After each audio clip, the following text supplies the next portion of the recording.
마오쩌둥 초상화 위 북중러 정상이 나란히 섰습니다. 탈냉전 이후 처음으로 나온 장면인데요. 새 정상 한층 가까워진 모습을 보였고 김정은 북한 국무위원장과 푸틴 러시아 대통령은 한 차를 타고 이동하는 모습도 보였습니다.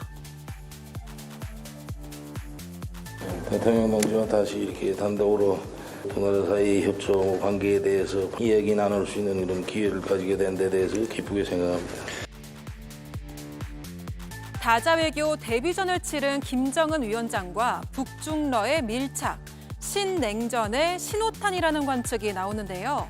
페이스메이커를 자처했던 이재명 정부의 역할이 그 어느 때보다도 중요한 상황입니다. 네, 북중러 정상이 중국 베이징天安문 막루 위에 나란히 선 모습에 전 세계 언론 시선이 쏠렸습니다. 지금 보시는 장면은 행사에 참석하기 위해서 김정은 북한 국무위원장이 오늘 아침에 리무진에서 내려서 시진핑 중국 주석 부부가 있는 쪽으로 레드카펫을 걸어서 가고 있는 모습을 보고 계십니다. 잠시 후에 좀 논의하겠지만 건강 상태가 그렇게 좋아 보이진 않는다라는 분석도 가능할 정도로 좀 숨을 좀 헐떡이거나 좀 땀을 많이 흘리는 듯한 모습도 종종 포착이 됐습니다. 신현영 위원님, 일단 66년 만에 북중러 정상이 한 자리에 모였습니다. 각 당에서 어떻게 보셨는지, 민주당에서는 어떻게 보셨습니까? 예, 지금 북중러 그리고 한미일 이런 신냉전 시대가 다시 시작되는 거 아닌가에 대한 약간의 우려와 긴장감을 갖고 지금부터의 대한민국의 외교를 다시 한번 제대로 정비를 해야 된다라는 그런 모습으로 오늘의 그런 김정은 위원장의 행보를 바라보고 있는데요. 결국에는 이 6.25 전쟁 이후에 북한과 러시아 그리고 중국이 이렇게 세 명이 다시 만나게 되는 초유의 사태에 대해서 그동안에 우리 대한민국은 한미일 공조를 강화하면서 사실은 트럼프를 만나게 되고 그러면서 안미 경중에 대해서는 이제는 유지하기 어렵다라는 현실적인 인정도 한 상태에서 북한이 이제는 핵 보유 국가로서의 정상 국가로서의 위치를 선점하기 위해서 오늘의 행보를 하는 거 아니냐. 그리고 시진핑 주석의 바로 왼쪽에 서서 대화를 하는 등 어느 정도의 북한의 그런 다자간의 외교를 다시 시작하는 모습을 보면서 이제 대한민국으로서의 외교의 여러 가지 지평에 있어서 한미일을 공고히 하되 중국과의 관계 그리고 러시아와의 관계도 다시 한번 다잡을 필요가 있다라는 오늘의 그런 교훈을 얻게 되는 것입니다. 예. 실질적으로 한미일 트럼프가 사실은 공고한 그런 외교의 동맹을 말하고 있다 하더라도요. 관세 압박이나 여러 가지의 그런 경제 투자에 대한 압박들이 있기 때문에 이런 부분에 있어서의 내부에서의 볼멘 소리들이 분명히 있습니다. 이것을 어떻게 한미일 그리고 북중러 양자 간의 냉전 시대가 아닌 또 때로는 필요한 경제 화합을 할 수 있는지에 대한 여러 가지 유연성 있는 실용 외교가 꼭 필요한 상황이다라고 말씀드리겠습니다. 예, 김기웅 위원님, 국민의힘 입장에서는 어떻게 보셨습니까? 아무래도 이재명 대통령께서 트럼프 대통령을 만났을 때 북핵 문제를 푸는 데 있어서 주도적인 역할은 트럼프 대통령이 해서 한반도의 어떤 평화를 만들어내는 데 큰 역할을 해달라, 피스메이커 역할을 해달라고 했고 본인은 이제 페이스메이커, 일정 부분 주도적인 역할보다는 뭔가 그런 분위기를 만드는 데 있어서 일종의 이제 어떻게 보면 주인공보다는 어떻게 보면 조연의 역할을 하겠다 이렇게 얘기한 거 아닙니까? 예. 근데 오늘의 현실이 어떤가 보면 김정은이 천안문 막루에 올랐습니다. 우리가 봤을 때 시진핑과 그다음에 푸틴 그리고 김정은 세 명이 됐는데 사실 북한 같은 경우는 러시아의 파병을 통해서 러시아의 관계를 혈맹 관계로 끌어올렸습니다. 그 과정에서 중국이 소원해졌는데 이번 기회에 중국도 북한에 대해서 김정은에 대해서 손짓을 하고 있는 상황이거든요. 그러니까 김정은 입장에서는 트럼프를 언젠가는 만날 수밖에 없고 거기에서 논의되는 게 당연히 핵 문제입니다. 그런데 이렇게 몸집이 커진 김정은 입장에서는 지금의 상황을 적극적으로 대미 협상력을 끌어올리기 위한 지렛대 역할로 이용을 할 것입니다. 그렇다면 우리가 염려하는 건 뭐냐면요. 완전한 비핵화 없이 북미 간의 관계가 굉장히 좋게 됐을 때 우리는 닥쳤던 개 신세가 될 수밖에 없습니다. 그러니까 현실적인 어떤 북한의 핵 개발, 핵 위협에 대해서 이 문제를 우리가 주도적으로 풀어야 되는데도 불구하고 이재명 대통령께서 그때 분위기상 저도 현실적인 건 인정합니다. 그렇지만 아무래도 주도적인 권한을 트럼프 대통령에게 맡기는 듯한 어떤 인상을 보였기 때문에 우리나라가 윤석열 정부에 비해서 이재명 정부는 비핵화를 강조하기보다는 핵 동결이라는 입구를 통해서 그 핵 동결과 그리고 축소 그리고 폐기를 나아가는 이 3단계에 있습니다. 근데 이 3단계가 잘 진행되면 좋지만 지금의 김정은 입장에서는 분명히 몸집도 커지고 본인의 어떤 협상력이 커졌다고 봤을 때 핵 동결이라고 한 거는 어떻게 보면 일종의 쇼일 뿐이고 본인이 가지고 있던 핵을 계속 가져가면서 핵 군축 협상으로 갈 가능성이 큽니다. 그렇다면 트럼프 대통령이 노벨상을 받고자 하는 그런 욕망이 크기 때문에 실질적인 한반도의 평화가 아니라 적당한 선에서 군을 핵을 감축하는 그런 상황으로 가는 것들은 좀 우리 정부가 적극적으로 막아야 되지 않느냐 그런 생각을 해봅니다. 예, 구체적인 정책이나 외교 안보 관련해서 잠시 후에 더 인터뷰 코너에서 홍현익 전 국립외교원장과의 인터뷰도 예정돼 있습니다. 시청자 여러분과 이 장면을 함께 좀 보고 싶습니다. 오늘 태남문 막루 외빈석에 올라가는 장면인데 올라가는 과정이 계단이 꽤 많았습니다. 김정은 위원장의 모습을 함께 좀 같이 지켜보시죠. 시진핑 주석 기준으로 좌정은 우푸틴이라고 말이 나왔는데 보면 다소 숨을 힘겨워하는 듯한 모습이 좀 보인다라는 분석도 가능하거든요. 지금 화면상으로는 오른쪽에 김정은 북한 국무위원장입니다. 가정의학과 전문의께서 오늘 딱 계시기 때문에 신혜영 위원님 지금 화면상이지만요. 아까 땀을 많이 흘리는 장면도 좀 있었고요. 아무래도 건강 이상설은 늘 나왔기 때문에 김정은 위원장의 건강 어떻게 좀 판단하십니까? 전형적인 고도비만 환자의 모습인데요. 예. 어떻게 보면 시진핑 주석보다도 복부 비만이 더 심해 보입니다. 아직 나이는 40대 초반이기 때문에 그래도 사실은 건강을 유지하지 않을까 싶긴 하지만 예. 얼굴이 쉽게 울그락불그락하고 뒷목이 접히는 부분 그리고 계단을 오를 때 숨차는 모습들은 심장과 폐 기능이 많이 약화돼 있다는 거를 간접적으로 추측할 수 있습니다. 예. 때로는 지난번의 모습에서는 다리를 젓는 모습도 있었는데 통풍이나 무릎 관절이 있는 거 아니냐라는 의심을 할 수 있고요. 실질적으로 생활 습관이 술, 담배에 노출되어 있고 오랫동안 소화 비만부터 지속적인 비만으로 인해서 당뇨나 고혈압 이런 부분의 만성 질환이 분명히 있을 가능성이 높고 특히 가족의 심근경색 그런 기왕력이 있지 않습니까? 그런 부분에 있어서 심장 상태 그리고 혈관 상태, 만성 질환 상태가 매우 좋지 않을 가능성이 있다. 그래서 신체 나이는 실제로는 40대 초반이긴 하지만 건강 나이로 봤을 때는 5, 60대 이상이 될 가능성도 있다라는 면에서 사실은 김정은 위원장의 건강은 많은 사람들의 관심인데 결국에는 체제의 안전성과 연관이 되기 때문이죠. 예. 중국에 가서도 여러 가지 배설물 이런 것들이 건강에 노출될 수 있기 때문에 자체 화장실을 만들고 수거해 가는 등 여러 가지 보안을 아주 철저하게 유지하고 있는 것으로 보고되고 있습니다. 예. 가정의학과 전문의 신현영 위원은 고도비만의 전형적인 모습이다라고 진단을 내려주었습니다. 성시훈 의원님. 예.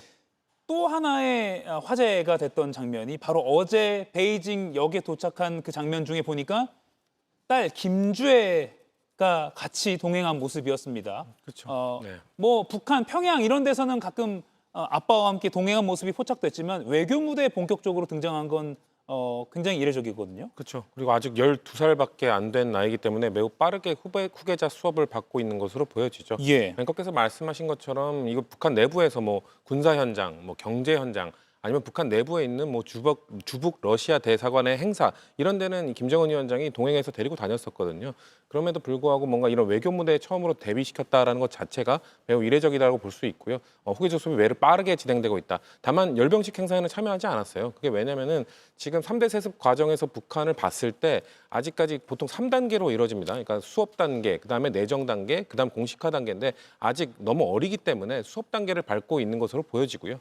이후에 이제 내정, 공식화가 돼야 그때 되면 이제 직함도 생길 거고요. 아마 노동신문이나 이런 데서 이제 우상화 단계도 거치게 될 겁니다. 아직 그런 단계가 아니기 때문에 지금 뭔가 차근차근 수업을 받고 있는 것으로 보여지고 아마도 이번 이 방중에 있어서는 예. 김정은 위원장의 이 다자 외교 무대 데뷔 무대이기 때문에 스포트라이트가 김정은 위원장에 집중돼야 되는 그런 점도 있기 때문에 아마 그런 것들을 고려해서 동행은 하되 열병식 행사나 이런 것들에는 동행하지 않는 것으로 스포트라이트를 김정은 위원장에게 주목될 수 있도록 아마 그렇게 일정을 짠 것이 아닌가 그렇게 보여집니다. 예, 저희도 제작진이 아침부터 김주애는 과연 오늘 열병식이나 또는 뭐 연회장 같은 데서 포착이 될까 영상과 사진을 최대한 많이 확인을 해봤는데 어제 이 베이징역에 도착한 이 사진 말고는 그 이후에는 포착된 영상이나 사진은 아직 확인되지 않고 있습니다.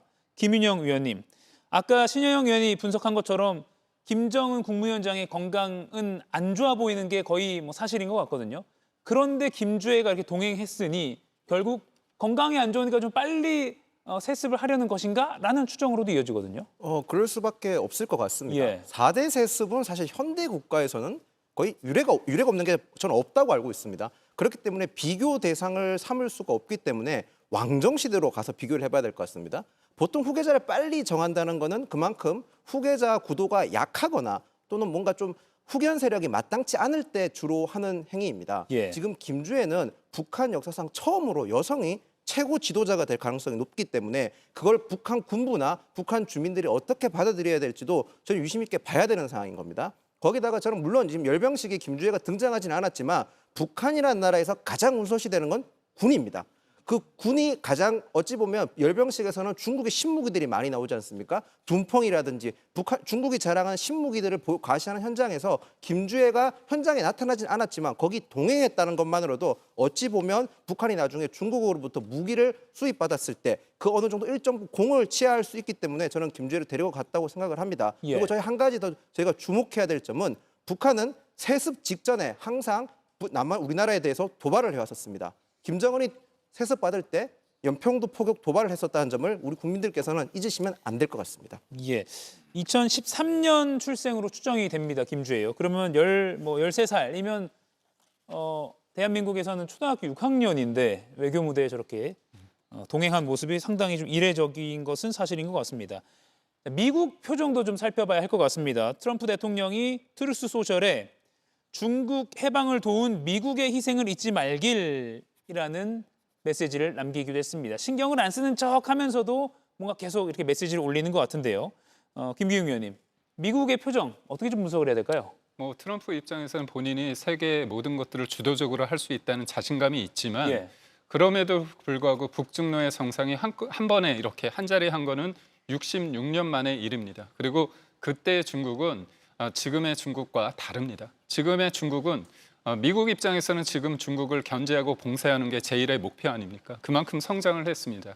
그런데 중국과 러시아의 관계가 그다지 좋지 않지만 여기에 김정은 위원장까지 같이 했다는 자체가 신경이 쓰일 수밖에 없습니다. 다만 중국 입장에서도 러시아와 북한과 관계 맺음을 했을 때 지금 미국과 중국은 관세 협상을 하고 있는데 이게 도리어 악 영향을 줄 수 있다는 어떤 위기감도 있는 게 현실입니다. 그렇기 때문에 저희가 좀 관전 포인트로 봐야 될 부분이 이렇게 천안문 막루의 그 북중러 정상이 같이 했지만 실질적으로 3자 회담이 이루어지느냐. 왜냐하면 이렇게 3자 회담을 했을 때 누구나 그런 생각을 할 수밖에 없습니다. 북중러 대 한미일의 어떤 대척 그런 구도가 공고화된다는 어떤 시그널을 줄 수 있거든요. 그렇기 때문에 제가 볼 때는 3명의 3자 정상이 모이는 그런 자리는 좀 없지 않을까 그런 생각을 하고 트럼프 입장에서는 그런 것 같습니다. 중국이 이른바 해방이 된 그거는 사실상 제2차 세계대전에 있어서 미군의 역할이 큰 거 아니냐. 그렇다면 중국이 지금 미국과 대척점을 쓰는 게 아니라 당신들이 전승절을 하고 열병식을 할 때 미군은 너희의 적이 아니다. 그러니까 이런 부분에 대해서 역사적인 어떤 사실을 환기시키는 멘트를 함으로써 나는 너에 대한 적이 아니다. 그리고 충분히 이야기할 수 있다. 이런 메시지를 보낸 게 아닌가 싶습니다. 예, 신여영 의원님. 그리고 뒤에 보면 미국 상대로 음모를 꾸미는 푸틴과 김정은의 안부 전해달라라고 약간 좀 비꼬는 듯한 멘트도 넣었어요. 그렇죠. 견제도 하면서 나름의 경고 메시지도 날리는 거라고 보이는데요. 예. 실제로 언론 인터뷰에서는 자기는 우려하지 않는다. 이런 모임에 있어서 자신감을 내비쳤거든요. 실제로 푸틴과도 만났었고 본인이 김정은과도 관계가 좋다고 생각을 하기 때문에 결국에는 세계 평화를 지키는 수호자는 내가 할 수 있다라는 자신감의 일부였는데 오늘의 트루스 소셜에서의 이런 SNS에서의 입장은 약간의 그런 경고성 메시지란 말이죠. 결국에는 지금 미국 동맹국들이 여러 가지 동맹에 대해서 트럼프를 만나면서 협상을 하고 있는데 결국에는 관세 압박이나 영토에 대한 그런 챌린지를 받고 있는 부분에 있어서는 캐나다도 그렇고 일본이나 한국도 내부에서는 부글부글하는 그런 국민들의 목소리가 분명히 있다는 것이죠. 그렇기 때문에 미국 동맹국이 얼마나 공고할 것이냐, 그리고 이를 대항하는 중국이 지금으로서는 트럼프가 파기하는 자유무역 체제를 오히려 본인들의 그런 신동맹의 협력 체계를 통해서 견제하는 그런 냉전 신세로 갈 수 있기 때문에 이런 부분에 있어서 트럼프가 약간은 신경을 쓰고 있다. 그런 면에서 오늘의 트루스 소셜의 그런 SNS가 약간 중국 그리고 러시아한테도 날리는 메시지가 아닌가라는 생각이 듭니다. 예, 또 다른 영상 하나 같이 보겠습니다. 열병식 전에 단체 사진을 촬영을 했습니다. 그리고 이제 다 같이 이동을 하는데 영상 보여드리죠. 맨 앞줄 보면 김정은이 보이고요. 보여드립니다. 네, 그리고 그 뒤쪽에 저희가 빨간색 원을 했는데 저희 우원식 국회의장이 이렇게 보입니다. 이재명 대통령이었다면 앞줄에 섰겠지만 대리로 참석했기 때문에 의전상에서는 이렇게 뒤쪽에 서서 걸어가고 있는데 시진핑 주석과 김정은 위원장이 이렇게 대화를 나눌 때 우원식 의장도 힐끗 계속 김정은 위원장 쪽을 바라보는 모습도 여러 차례 포착이 됐습니다. 그리고 방송 전에 들어온 속보에 따르면 우원식 국회의장이 열병식 참석 전에 김정은과 악수를 했다라는 것도 언론 공지가 나왔습니다. 성시윤 의원님. 예. 아마 짧았을 것 같아요. 그렇죠? 시간이. 그냥 어떤 그렇죠. 대화를 나눴을 것으로 보십니까? 뭐 잘 지내셨냐 정도의 멘트 정도가 아니었을까요? 너무 짧기 때문에 안부를 예. 묻는 것 이상을 하긴 힘들었을 겁니다. 왜 두 분이 이렇게 왜 인사를 나눴을까? 2018년 때 남북 정상회담 때 당시 우원식 원내대표였습니다. 원내대표의 자격으로 참석을 했었고 연찬을 하면서 뭐 술도 한 잔 나눴던 사이라고 합니다. 그리고 우원식 국회의장이 또 특별한 게 또 이산 가족입니다. 본인의 어머니와 누나들이 지금 북한에 살고 있고 그래서 십몇 년 전에 있었던 이산가족 행사에서 실제 둘째 누나를 이산가족 상봉으로 만나기도 했었기 때문에 아마 그런 것들이 2018년 때 그 김정은 위원장과 대화를 나눴던 좀 특이한 사례이기 때문에 예. 아마도 김정은 위원장도 그런 것 때문에 기억을 하고 이번에 악수나 이런 것들을 내밀면서 몇 마디 대화를 나눴지 않았을까 이렇게 보는 겁니다. 예, 김인영 의원님. 일단 알려진 건 국회의장실 통해서 만나서 수인사를 했다는 표현을 썼습니다. 악수라고 한 건 저희가 이제 해석을 한 건데 어떻게 보십니까? 전 김정은 위원장이 우원식 의장 신경도 안 썼을 거라고 생각을 합니다. 이게 좀 뭐 제가 비난을 하기 위해서 그런 게 아니라 김정은 위원장 입장에서는 지금 북중러가 공고한 입장을 다지는 게 됐지 않습니까? 가장 중요한 상황입니다. 오늘 시진핑 주석의 연설을 보십시오. 과거에는 패권 국가를 중국은 절대로 패권 국가를 하지 않겠다고 했지만 오늘 같은 경우는 중화민족의 위대한 부흥을 막을 수는 없다라는 아주 강렬한 메시지를 냈습니다. 김정은 위원장 입장에서는 지금 중국이 저렇게 강하게 나와 있는 상황에서 중국과 같은 편에 서는 게 더 큰 이득이기 때문에 우원식 의장한테 관심을 줄 여지가 없을 거라고 생각합니다. 거기다 열병식에 등장했던 대륙간 탄도라든지 극초음속 미사일, 항공기 같은 전력 같은 경우는 김정은 위원장이 굉장히 원하는 무기 체계입니다. 오히려 그런 무기 체계를 더 관심 있게 봤을 거고 그 무기 체계를 수입하기 위해서 더 중국 측이나 러시아 측에 더 노력을 했지 않을까 저는 그렇게 봅니다. 예. 사실 베이징 이 소식도 굉장히 중요한데 국내에서 챙길 게 워낙 많기 때문에요. 지금 베이징 상황은 이 정도로 정리하고 아까 말씀드린 대로 잠시 후에 홍현익 전 국립외교원장과 인터뷰가 준비되어 있습니다. 이가혁 라이브를 시청해 주셔서 고맙습니다. 이가혁 라이브는 평일 오후 5시 TV와 유튜브로 실시간으로도 함께 하실 수 있습니다.